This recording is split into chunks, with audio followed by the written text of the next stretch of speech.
И это третья часть. Я уже иду не знаю сколько по этому лесу брожу и не могу найти палочек. Кстати, посмотрите пока что там у Хрюнди.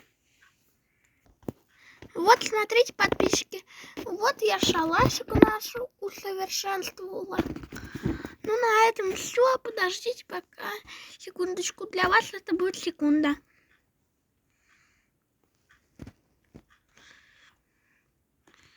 Я, наверное, Пипо камеру передам.